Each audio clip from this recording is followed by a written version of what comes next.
Do you maybe have a family history of a serious illness, maybe something like Alzheimer's, Parkinson's, maybe certain cancers that run in the family?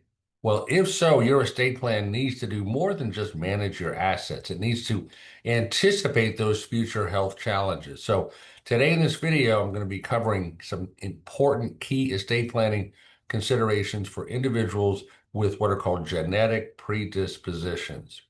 Hi there. My name is Bill O'Leary. I'm from Legacy Planning Law Group. We're in Jacksonville, Florida. We focus on a few distinct, discrete areas of the law: estate planning, wills and trust and powers of attorney, elder law, basically estate planning for seniors, and then probate and trust administration, navigating the court system, let's say, after somebody passes away. By the way, if you're thinking about maybe wanting to put together your estate plan in a way that reflects your health and long-term goals, do subscribe to our channel. Why? To get more helpful tips. So we're going to dive into this video. The topic, we call it estate planning for individuals with genetic predispositions. So in this video, you're going to learn two things. One, what a genetic predisposition is, number one, and number two, how you should plan for a genetic predisposition as part of your estate plan. So let's jump right in. So what does it mean to have a genetic predisposition? It means basically that you carry a higher than usual risk of developing certain, let's say, medical conditions due to your family history or maybe DNA. Now, look, while we can't predict the future, what we can do is we can plan for it, right?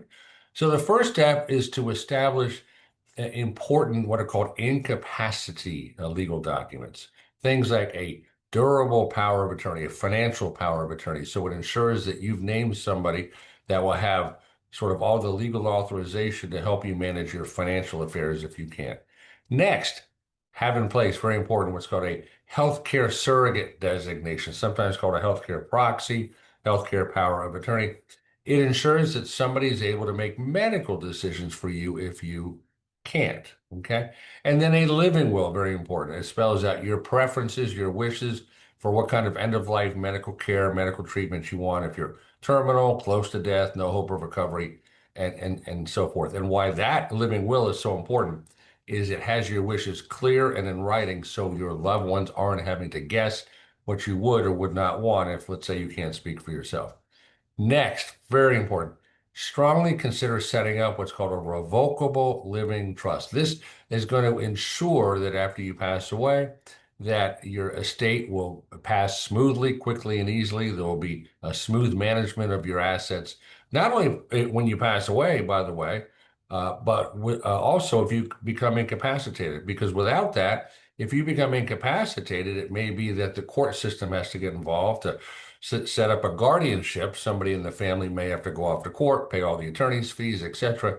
And then let's say when you pass away and you've not planned as well as you could have, bingo, they find themselves stuck in the court system. Now, if you're concerned about needing maybe long-term care down the road, you might also want to look into what's called Medicaid planning to help pay for the long-term care, where Medicaid would pay a good portion of it. Or you might look into long-term care insurance as an option, which is insurance that will pay for long-term care.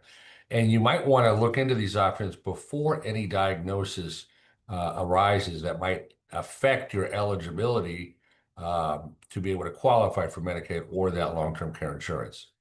Now, for those of you with children or let's say grandchildren, make sure to communicate your wishes clearly, both in writing and through oral conversations. Consider writing something called a letter of instruction.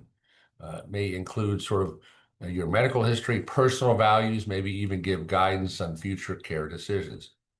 Lastly, think about preserving your legacy, If your condition might end up shortening your life expectancy, it may be important to set up a plan sooner rather than later and revisit it as often as the need arises, okay? And unfortunately, too many people put something together and they put it on the shelf and forget about it, and then they don't realize that something has happened in their life or this or that, and now the plan they put together no longer works. Estate planning, bottom line, it's not about what happens when you die, at least not solely about what happens when you die. It's also about protecting you while you're living. By the way, if you or a loved one has a known sort of genetic risk or predisposition, reach out to us here at Legacy Planning Law Group. We are here to help you sort of put together a personalized plan that gives you the peace of mind and the pathway forward. And to reach out to us, it's very easy. So we encourage you to schedule a discovery phone call. It's a free phone call with our team, 15, 20 minutes to get the conversation started. And scheduling could not be any easier. So go to the bottom of this video now and click on the box that appears, and it'll take you to our booking calendar. Pick the day and time that works for you, and we'll jump on the call. By the way, if you have found this video helpful, do like it, remember to subscribe, and drop your questions in the comment section below.